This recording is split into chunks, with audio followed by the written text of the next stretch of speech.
का हाथ पैर के बाल साफ करना। इंडिया से किसी ने पूछा है, लड़कियों के हाथ पैर में अगर बाल ज्यादा हों तो शादी से पहले साफ कर सकती हैं या नहीं।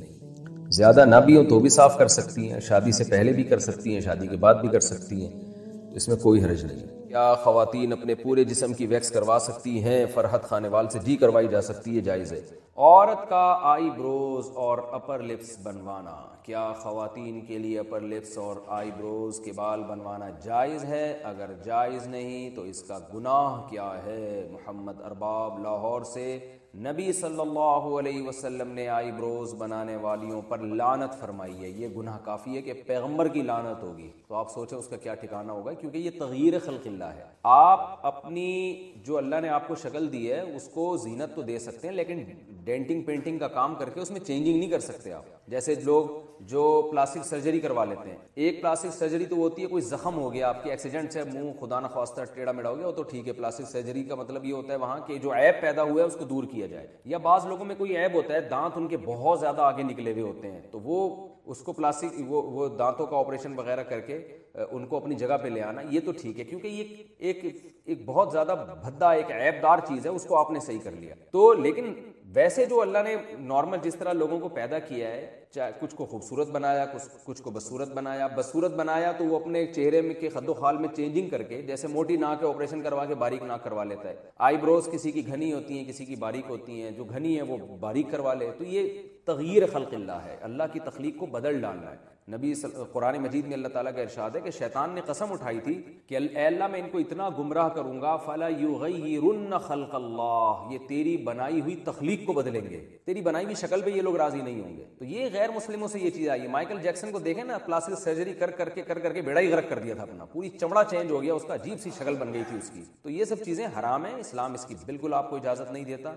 जैसे ही अल्लाह ने आपको शक्ल दी, इसी को नहा धो के थोड़ा सा, खवातीन है तो सुर्खी पाउडर लगा लें।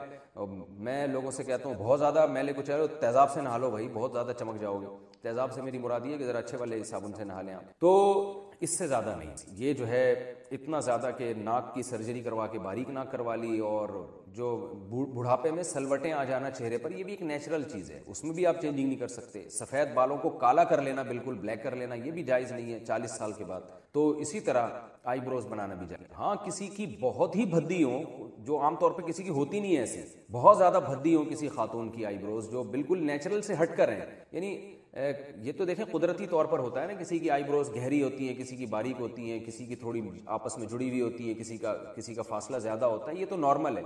लेकिन अगर कोई बहुत ही आम मामूल से हटकर बिल्कुल ही किसी की बहुत ही औरत की भद्दी हो, तो फिर बास फ़क़हा ने गुंजाइश दी है कि थोड़ा बहुत उसको इतनी उसमें तब्दीली कर लेना कि बहुत ज़्यादा भद्देपन से वो निकल आए, तो इसकी गुंजाइश दी है।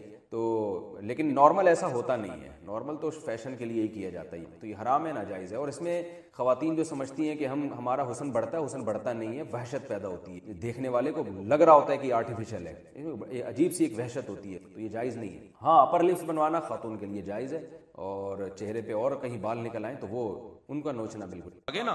तो आपने शुरू में बात ऐसी क्यों की है जो सोसाइटी में काबिल अमल नहीं है? हमें शरीयत में इसकी बीसियों मिसालें, एक सेकंड, बीसियों मिसालें मिलती हैं कि एक चीज बाद दफा गलत होती है, लेकिन मजबूरी में क्या होती है, वो जायज होती है। हाँ, वो चीज जो सरी हराम है ना, वो कभी मजबूरी में, शराब मजबूरी में जायज नहीं होगी, चर्स मजबूरी में जायज नहीं होगी।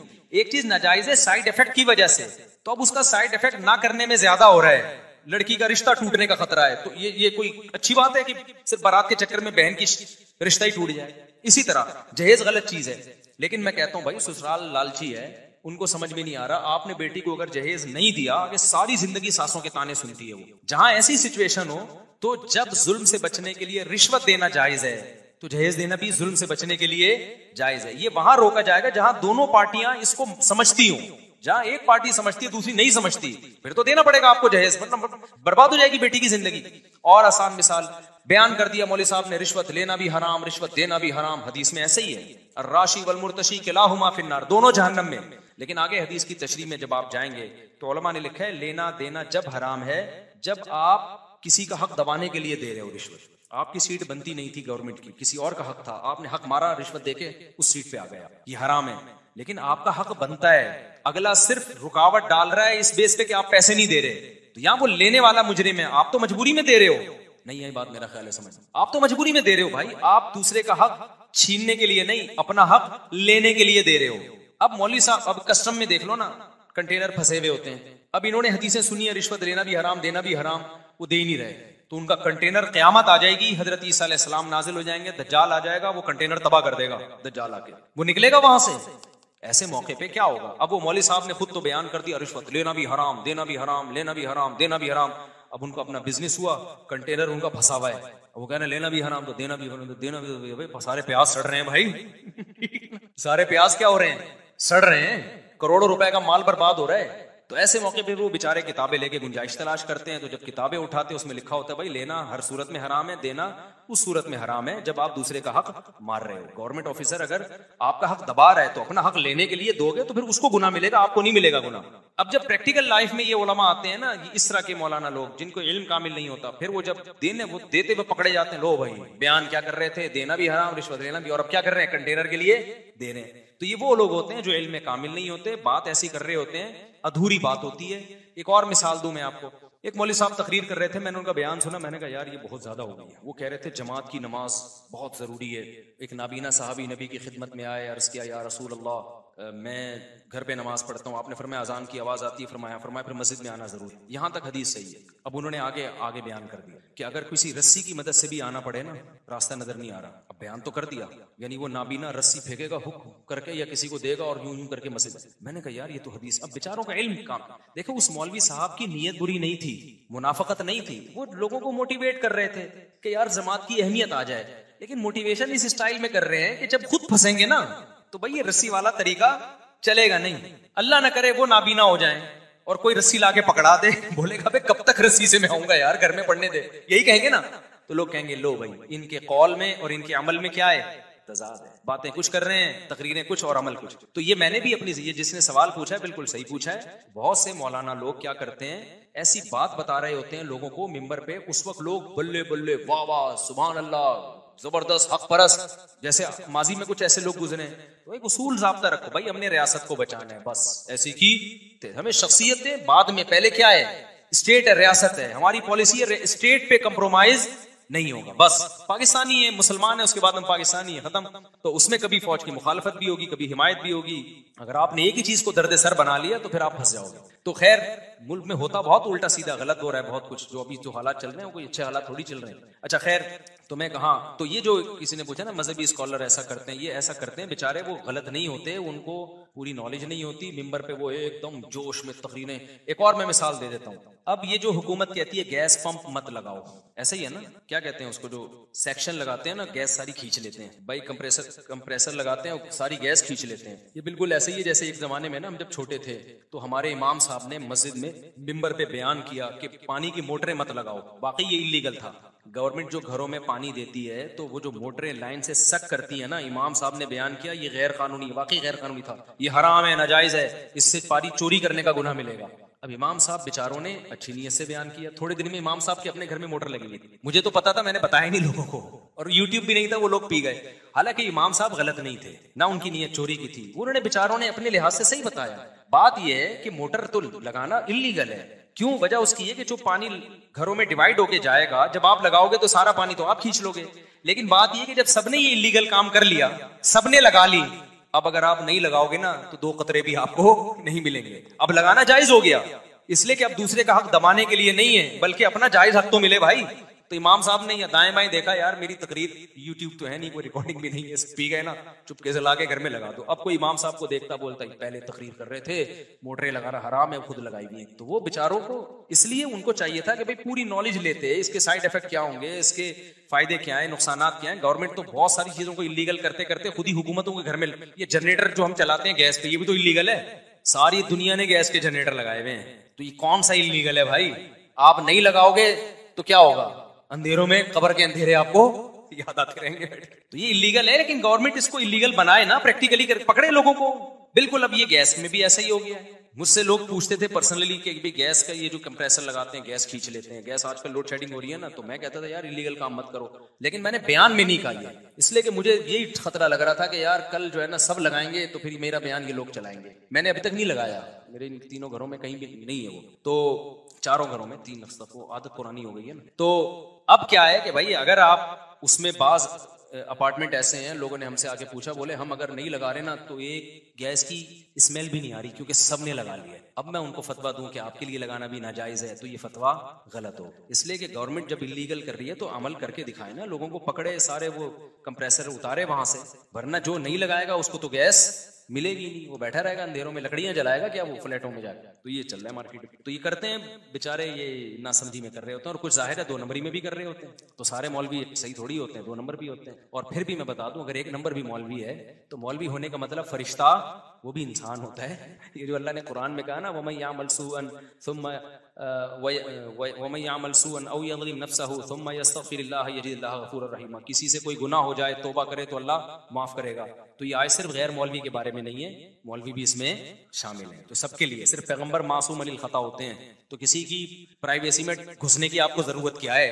ठीक है ना, आप देखो भाई बात सही कर रहा है, समझ में आ रही है, ठीक है भाई। हमें शरीयत ने पर्दा डालने का हुक्म दिया। किसी का ऐब सामने आए तो क्या करो भाई, पर्दा डालो। हाँ, ऐसा ऐब जिससे लोगों को नुकसान हो रहा हो, चोरी कहाँ कर रहा है, चर्च तकसीम कर रहा है चुपके चुपके, इससे तो सोसाइटी तबाह हो रही है। ऐसे ऐबों में उसको तंबीह की जाएगी, ना माने तो उसको दुनिया के सामने लाया जाए। जैसे जो सियासी लीडर कोई रिश्वत लेता हुआ पकड़ा जाए तो ऐसे लोगों को एक्सपोज करना चाहिए, क्योंकि ये जरर उसकी जात तक नहीं है, बल्कि ये जरर मुताद्दी है, लोगों तक फैल रहा है। हमारी शियों हो गया क्या, गैर मुस्लिम के नापाक कपड़े। अब वही बात है, मेरे पास एक दफा एक शख्स आया कि मैं जगह जॉब कर रहा हूँ तो वहाँ खवातीन भी हैं, नजर की हिफाजत नहीं होती, तो मेरे शेख ने फतवा दिया है कि ये नाजायज है, छोड़ दो इसको। मैंने कहा मेरे भाई, तुम्हारे शेख की नीयत पे मुझे कोई शक नहीं है, लेकिन तुम्हारे शेख भी तुम्हारी तरह बेरोजगार हो गए ना, और उनके बच्चे को यहाँ जॉब मिली, तो ये फतवा फौरन क्या हो जाएगा?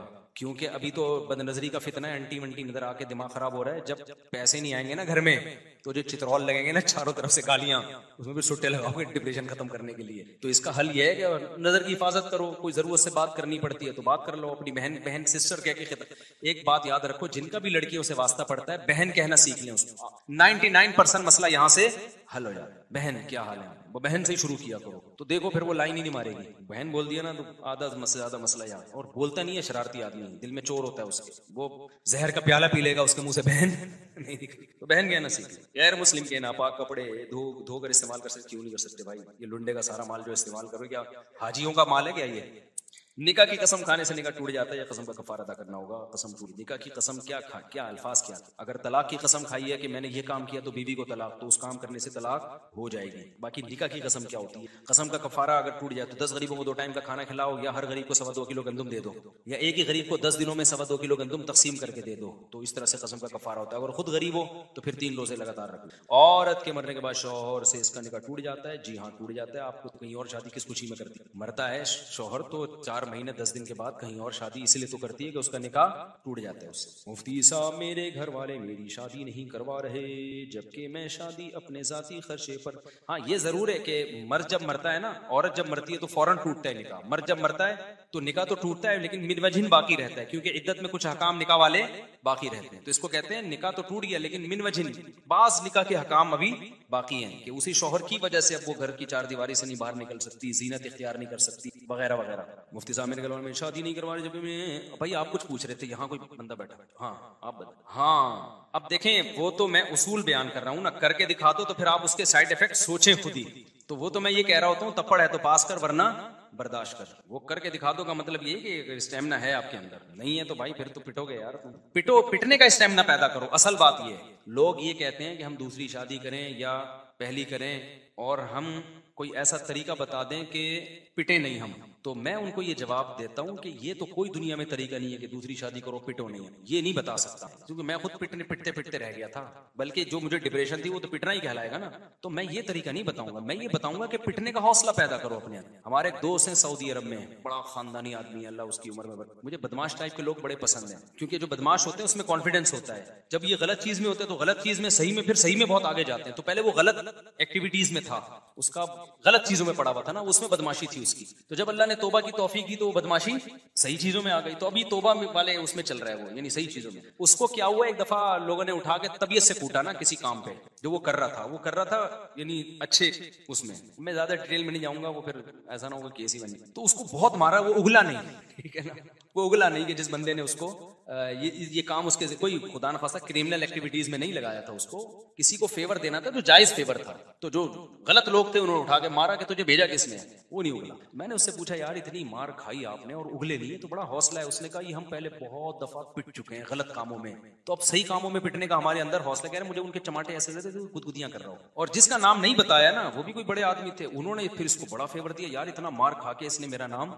नहीं बताया, तो उसने तो फिर बहुत तरक्की दी उसको। तो हमेशा तरक्कियों में वही जाते हैं जिनके अंदर पिटने का हौसला होता है, बड़े कामों का। वरना तो एक बीवी 2 बच्चे लेके जिंदगी बर्बाद कर मर जाओ इसमें। एक बच्चा भी छुई मुई से निकलेगा, वो अजीब सही हो, तो उसको वही सिखाते रहो। अंग्रेजों के मोटिवेशनल स्पीकर जो है ना, बच्चों की एक्चुअली जैसे आजकल आ रहे हैं, बच्चों को सेल्फ रिस्पेक्ट, फिर बच्चों का जो है ना वो देखो बहुत अजीब सी चीजें चल रही हैं यूट्यूब पे, क्योंकि बच्चे 2 होके भी कंट्रोल से बाहर हैं, और जिनके दर्जनों बच्चे हैं वो कंट्रोल में है। वो ऐसे भी बहुत सारे खानदान हैं, क्योंकि बच्चा बच्चों को कंट्रोल करता है, उसको नेचुरल लाइफ मिलती है। खैर जी, मुफ्ती साहब मेरी हो गया मेरे भाई मुफ्ती साहब। कुरान में वलौ अन्नना 8वें पारे में दूसरे सफ़र पर लिखा है कि इस आयत को पढ़ने से दुआ कबूल होती है, क्या ये सही है? कौन सी आयत? हजरत ईसा अलैहिस्सलाम ने शादी क्यों नहीं की? उनको मौका ही नहीं मिला भाई। यहूदियों ने इतना तंग करके रखा था कि अल्लाह ने उनको आसमानों पे उठा लिया, लेकिन जब कुर्बे क़यामत में नाजिल होंगे तो हजरत ईसा अलैहिस्सलाम शादी करेंगे, समझते। और अल्लामा इब्न कसीर ने लिखा है कि हजरत ईसा वहां दफन होंगे जहां रसूलुल्लाह सल्लल्लाहु अलैहि वसल्लम की कब्र है, वहां एक कब्र की जगह खाली है, ये भी कहा। और 4 शादियां ही करेंगे ऐसा लगता है, पैगंबरों की सुन्नत कसरत से निकाय 4 से ज्यादा इसलिए नहीं करेंगे कि शरीयत पे किसकी अमल करेंगे? मोहम्मद सल्लल्लाहु अलैहि वसल्लम। बाग फिदक के मसले को एक मखसूस तबका हमेशा से उछालता है, उसकी वजह से अब बाज लोगों का मजहब ही यही है, हजरत अली, हजरत उमर, हजरत अबू बकर पे एतराज करना। उनको इल्जामी जवाब दिया करें कि अगर ये वाकई ऐसा मसला था जैसा ये बयान करते हैं तो सैयदना अली तो जिंदा थे, हजरत फातिमा के शौहर, वो क्यों दोनों बुजुर्गों के हाथ पे बैत हो गए? वो क्यों हमेशा मशवरों में उनके साथ शरीक रहे? वो भी इनको मशवरों में शरीक करते रहे। हजरत अली का तो हजरत उमर बहुत एहतराम किया करते थे, और हजरत अली भी हजरत उमर का बहुत एहतराम किया करते थे। जितने फैसले हुए सब में हजरत अली शरीक हैं। फिर हजरत उमर ने जो 6 अफराद की कमेटी बनाई कि मेरे बाद इन 6 में से खलीफा होगा, उसमें हजरत अली को, तो कितने अच्छे ताल्लुकात थे आपस में। तो अगर ये विरासत का इतना बड़ा झगड़ा होता है जितना पेश किया जाता है, तो इतने अच्छे ताल्लुकात होते। तो ये मुद्दा इसुस गवा चुस वाली बात है, समझ रहे हैं ना। तो शौहर तो अपनी ज़ौजा की तरफ से लड़ता है ना। अगर हजरत फातिमा पे माज़ अल्लाह ऐसा जुल्म हुआ होता तो सैयदना अली तो खड़े होते ना उसमें। तो हजरत फातिमा को गलत फहमी थी, हजरत अबू बकर ने हदीस सुना दी कि अंबिया की विरासत तकसीम नहीं होती। वो क्या लालच करेंगे जो सारा सामान नबी की खिदमत में लेकर आ गए? सही हदीस है ना, नबी ने उनका सारा, उन्होंने एक मौके पे हजरत अबू बकर सारा सामान लेकर आ गए। नबी ने पूछा कि घर में कुछ छोड़ा? फरमाया अल्लाह रसूल का नाम छोड़ा। तो क्या वो एक बाग, और वो भी नबी की बेटी का, वो कब्जा करके बैठेंगे? कुछ कॉमन सेंस की बात है ये। जो नबी का गार में, नबी के गारे यार हैं, वहां तन्हा नहीं छोड़ रहे। और सूरह तौबा की आयतें देखो, ऐसी जानदार आयतें, या अय्युहल्लज़ीना आमनू, ए ईमान वालो, अगर तुम इल्ला तंसुरूहु, अगर तुम पैगंबर की मदद नहीं करोगे ना करो। ये कुरान का अंदाज है। फ़क़द नसरहुल्लाहु इज़ अख़रजहु अल्लज़ीना कफ़रू, अल्लाह ने उसको भी मदद की है जब मुशरिकीन ने इनको निकाल दिया था। सानियत नहीं, जब 2 में से ये एक थे, एक अबू बकर और एक ये। तो अल्लाह ने पूरी उम्मत को अबू बकर के मुकाबले में जिक्र किया है कि तुम सारे छोड़ दो ना, अबू बकर तो नबी के साथ है। अल्लाह ने उस वक्त अबू बकर के जरिए मदद की है। और इद यक़ूलु लिसाहिबिही, जब नबी अबू बकर से कह रहे थे, अपने साथी से, कुरान साहिब का लफ्ज सिर्फ अबू बकर के लिए इस्तेमाल किया, अपने साथी से कह रहे थे ला तहज़न, गम न कर, इन्नल्लाहा माना, अल्लाह हमारे साथ है। देखो मूसा अलैहिस्सलाम जब दरिया पे आके रुक गए ना, और पीछे से फिरौन आया, बनी इसराइल ने कहा हम तो मारे गए। मूसा ने क्या कहा? इन्ना माई रब्बी, मेरे साथ कौन है? मेरा अल्लाह है। ये नहीं कहा अल्लाह हम सबके साथ है। मूसा अलैहिस्सलाम को डर था कि मेरी तो मदद होगी, इनकी पता नहीं होगी कि नहीं होगी, क्योंकि किसी मौके पे साथ ही नहीं दे रहे। इतनी अल्लाह ने मदद कर दी है, तो अब अल्लाह कोई राह निकाल लेगा, यहाँ अगर मरवा दिया, इन्ना लमुद्रकून है, मूसा मर गए, पकड़े गए, तो फिरौन तो मारेगा। तो तवक्कुल जरा भी नहीं था। इसलिए मूसा अलैहिस्सलाम ने कहा इन्ना माई रब्बी, मेरे साथ कौन है? मेरे रब है, तुम्हारा कोई भरोसा नहीं है। लेकिन जब अबू बकर गार में थे और चारों तरफ से घेर लिया, बिल्कुल वही सिचुएशन जो फिरौन की थी, तो नबी ने क्या फरमाया? गम ना करो, हमारे साथ कौन है? हम दोनों के साथ अल्लाह है। इनको पता था जानिसार साथी हैं, ऐसा नहीं हो सकता अल्लाह मेरी मदद करे अबू बकर की ना करे। तो यार इतनी बड़ी फजीलत, वो बाग खाएंगे यार, सोचने की बात है। वो किसी के बाग पे कब्जा करेंगे, और वो भी पैगंबर की बेटी की, तो ये गलत बात है। इसको शिया हजरात को चाहिए थोड़ा सा होश के नाखुन लें। क्यों उम्मत में इख्तलाफ फैला रहे हैं? सारे शिया ऐसी बातें करते भी नहीं है। जो आजकल नए नए मार्केट में खतीब आ रहे हैं, वो ज्यादा इन मसलों को उजागर कर रहे हैं। हजरत अली ने अपनी बेटी भी दी थी हजरत उमर को, उनसे निकाह हुआ है, लेकिन शिया लोग तो इसका इनकार करते हैं, हालांकि ये तारीखी हकीकत है जो खुद शियों की किताबों से साबित है। लेकिन चलो वो तो एक बात की चीज है ना, तो ये तो कितनी बड़ी हकीकत है कि क्यों एक विरासत का एक माल क्यों रोकेंगे वो जो नबी पर इतना कुछ जानिसार किया। फिर हजरत हसन हुसैन ने क्यों एतराज नहीं किया बड़े होने के बाद? कोई एक तकरीर हजरत हसन हुसैन की दिखाओ अबू बकर उमर के खिलाफ। हजरत उमर तो हजरत हसन हुसैन का बड़ा इकराम किया करते थे, और गली में चलते फिरते जब छोटे थे तो उनको उठा के प्यार करते। एक दफा हजरत हसन जो है वो कहीं गली में खेल रहे थे, हजरत अली भी थे, हजरत उमर ने फरमाया, गोद में उठा के फरमाया, शबीहुम बि मुहम्मदिन ला बि अलीजिन, ये तो नबी के मुशाबे अली तुम्हारी शक्ल पे नहीं गएंगे। और हजरत अली हंस रहे थे, यानी कहा कि ये तो पैगंबर के ज्यादा मुशाबे हैं ये। तो फिर हजरत उमर ने कितना प्रोटोकॉल दिया हजरत हुसैन को। आपको पता है हजरत हसन की जो इमाम ज़ैनुल आबिदीन है जो करबला में अकेले बाकी बच गए थे, इनकी वालदा कौन थी? हजरत हसन की नस्ल, तो हजरत हुसैन की नस्ल जो चली है ना वो हजरत ज़ैनुल आबिदीन से चली है। आज जितने हजरत हुसैन की औलाद है वो इमाम ज़ैनुल आबिदीन की औलाद में से। तो इनकी जो वालदा थी वो कौन थी? ये वो थी जो ईरान की शहजादियां, जिन्हें हजरत उमर ने हजरत हसन और हुसैन को गिफ्ट में दिया था। ईरान से शहजादियां कैद होके आई, लौंडियां थी, तो लोगों ने कहा ये शहजादियां, इनको बांदी बनाना इनकी तौहीन है, इनका किसी बड़े से निकाह होना चाहिए, शहजादियां तो शहजादों से निकाह होना चाहिए। तो हजरत उमर ने किसको शहजादा करार दिया? हसन हुसैन।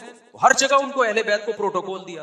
तो ये बनाया हुआ फड्डा है भाई, ये हकीकी फड्डा नहीं है, ये बनाया हुआ फड्डा है। अब इस पे कोई आ जाएगा किसी स्कॉलर का, फिर एक नई फड्डा चुप वहाँ। और मुझे एक वाकया याद आता है, हमारे एक रिश्तेदार जहाज में ना मर्चेंट नेवी में कैप्टन थे, वो सफर कर रहे थे, तो एक हिंदू लड़की आई, उनसे पूछा कि ये शिया लोगों का और सुन्नियों का क्या इख्तिलाफ? तो उनको ज्यादा नॉलेज नहीं थी, उन्होंने बताया कि बड़ा इख्तिलाफ तो ये है कि शिया कहते हैं कि हजरत अली को खलीफा बनना चाहिए था, सुन्नी कहते हैं अबू बकर को। तो उसने कहा वो तो बन गए ना, अब क्या करना है इस फड्डे से? वो हिंदू लड़की परेशान हो रही थी, अब तो हो गए ना, ये तो सिलेक्शन के वक्त देखा जाता है ना किसको बना, अब तो जो बनना था वो तो बन गया, तो अब क्या करें? तो कह रहे मैंने भी कहा पता नहीं, मुझे तो खुद पता नहीं अब करना क्या चाहिए। तो अब बाग फिदक का जो मसला था वो तो हल हो गया, खत्म हो गया। अब तो हम आगे की सोचें ना, अब तो हम किसी की विरासत ना खाएं, जिसकी बनती है उसको दे दें। अब उन पे एतराज करना और उन झगड़ों को दोबारा शुरू करना जो खत्म हो चुके हैं, इससे हासिल होने वाला कुछ भी नहीं है। और फिर आप दलाइल में जब एक तरफ के देखते हैं तो एक ऐनक से क्यों देखते हैं? दूसरी आंख से भी तो देखो ना, दूसरी तरफ के दलाइल आप देखो। यूट्यूब पर काफी स्कॉलर्स हदीस अम्मार को मसला बनाकर काफी तनकीद करते हैं हज़रत मुआविया पर। इसका कई दफा जवाब दे चुका हूँ कि मेरे बुखारी के लेक्चर अपलोड होंगे, उसमें भी इसका जवाब आएगा। बात यह है कि जवाब वाले क्लिप वायरल नहीं होते, नेगेटिव चीजें फौरन। वो मेरा क्लिप चला था ना कौवा हलाल वाला, उसका मैंने जवाब रिकॉर्ड करवाया है, रेफरेंस दिए, फिर मैंने बताया कौन से कौवे को मैंने कहा है हराम है, कौन सा हलाल है, पूरी डिटेल कर। जिसने वो जवाब सुना मुतमईन हो गया, लेकिन वो जवाब कहीं फैल के ही नहीं दे रहा। बस जो एक चीज चली गई वो उस पे लोग क्लिप बना के ना इतराज। मैंने इस कौवे को नहीं बोला ये वाला जो कौवा है आपका, अगर इसको मैं हलाल बोलता तो हो सकता कौवा बिरयानी खिलाता आपको मैं बैठ गया। तो पूरी डिटेल से बात मैंने की है। अब मैं करूंगा ना तो फिर वही अधूरी बात होगी, फिर उसका अधूरा क्लिप चला जाएगा। तो मैं इन कौवों को हलाल नहीं कहता। और वैसे भी कॉमन सेंस की बात है यार, इसको कौन इस कौवे को हलाल कह सकता है? अगर कहते तो कोई तो बिरयानी शिरयानी पका के खिला रहे होते ना, लेकिन वो वजाहती बयान वायरल ही नहीं होता। वजह क्या है? यूट्यूबर जो बैठे हुए होते हैं उनको व्यूज चाहिए होते हैं, वो नेगेटिव चीजों को ठक ठक ठक ठक ठक ठक दबा के फैलाते हैं। तो वही जैसे शादियों के क्लिप दबा के निकल रहे होते हैं, और जो बीवी के हुकूक वाले क्लिप हैं वे नजर ही नहीं आ रहे होते, तो शोहर के हुकूक वाले भी नजर नहीं आ रहे होते, तो माँ बाप वाले भी बहुत ही कम होते हैं। एक दो होते हैं जिसमें तरह जज्बाती सा हो गया ना, तो उसमें जज्बात को लोग कैश कराते हैं, वो मुफ्ती साहब जज्बात, तो उन्मान ये लगता है मुफ्ती साहब रो पड़े, लोग कहते हैं पता नहीं 5वीं हो गई क्या, क्यों रो पड़े हैं। इस चक्कर में माँ बाप के हुकूक सुन लेते हैं वो। अगर उस पर डाल देना माँ का हक, कोई भी नहीं सुने। तो ये यूट्यूब की दुनिया एक अलग दुनिया है, इसमें कौवा हलाल वाली चलेगी, हराम वाली नहीं चलेगी। इसमें मुफ्ती साहब आपसे बैत का ख्वाहिशमंद, जो भी मैंने लोगों को बैत करना शुरू किया भाई, मुझे इसकी